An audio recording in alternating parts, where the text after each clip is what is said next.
For some people, kerentanan atau vulnerability adalah sesuatu yang mudah melukai mereka, dan mereka akan menjaga diri mereka baik-baik, mereka akan bersikap jaim dan mencoba tampil dengan sempurna. Tetapi sampai kapan kita bisa tampil dengan sempurna dan tidak ingin bahwa kerentanan kita diketahui oleh orang lain? Banyak orang ketika mencoba menampilkan dirinya yang sempurna, entah dalam membangun relasi dengan orang yang disayang, atau juga mungkin di tempat kerja, di rumah, mereka menyembunyikan kerentanan mereka, dan akibatnya adalah banyak orang mengalami stres, depresi, kecemasan. Sesungguhnya ketika kita terbuka dan dengan rendah hati mengakui kerentanan kita akan merasakan sebenarnya secure, feeling secure. Dan dengan demikian kita dapat berkembang lebih baik, entah dalam profesi, dalam pekerjaan, dalam relasi kita. Dan tentu kita bisa menyatakan itu, kerentanan kita, pada orang-orang yang berada dalam inner cycle kita. Of course, kamu tidak bisa mengatakan pada semua orang mengenai kerentanan kamu. Tapi orang-orang yang dapat kamu percaya, dapat kamu tunjukkan juga kerentanan kamu, luka-luka kamu di masa lalu. Untuk apa? Untuk sembuh. Untuk dapat melangkah dengan penuh sukacita dan kegembiraan dalam hidup ini. Saya membaca sebuah artikel yang ditulis oleh Brené Brown yang mengatakan bahwa vulnerability atau kerentanan adalah tempat kelahiran cinta. Dan memang benar, kalau kita mau terbuka untuk mengakui kelemahan kita akan lebih mengasihi diri kita. Juga dalam segala kelemahan kita tidak mengutuki diri kita, melainkan kita embrace ourselves with love. Dan dengan mencintai diri, kita akan lebih mudah juga mencintai orang lain dan hidup lebih bahagia. Dan dikatakan juga our belonging. Kalau kita menerima siapa diri kita, dan kita juga kemudian dapat mengungkapkannya kepada orang lain yang kita dekat, yang kita sayang, kemudian kita akan mengalami bahwa ternyata relationship kita, rasa belonging kita akan semakin dalam satu sama lain.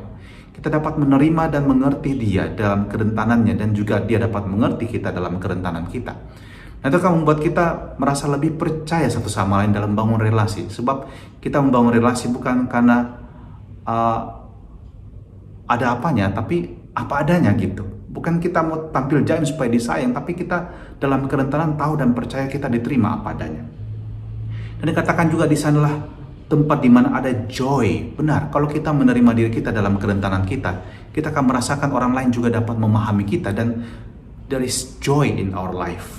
Dan ada keberanian, courage. Anda punya keberanian untuk melangkah, sebab Anda tahu dalam kerentanan Anda ada punya potensi yang besar juga untuk terus bertumbuh.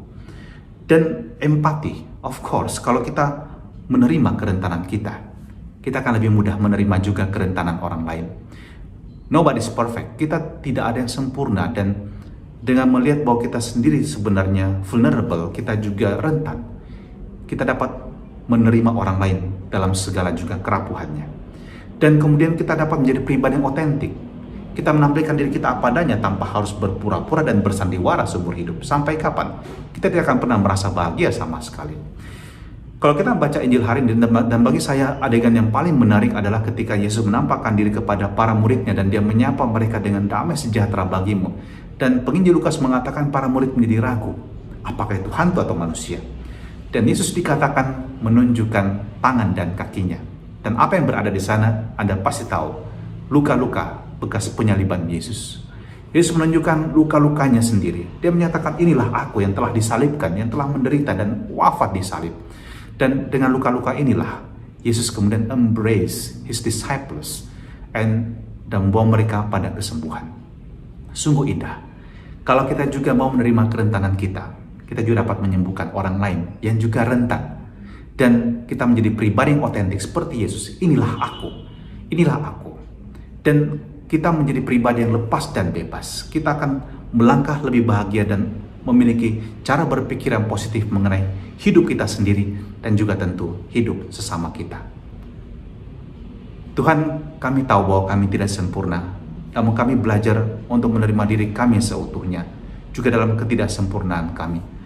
Maka kami mohon berkatilah kami agar kami menjadi pribadi yang positif dan juga mampu tidak hanya kemudian menerima diri kami, tapi juga memberkati orang lain dan juga dapat menyalurkan rahmat penyembuhan bagi sesama kami dengan berkat Maha Kuasa dalam nama Bapa dan Putra dan Roh Kudus. Amin. Tuhan memberkati kita.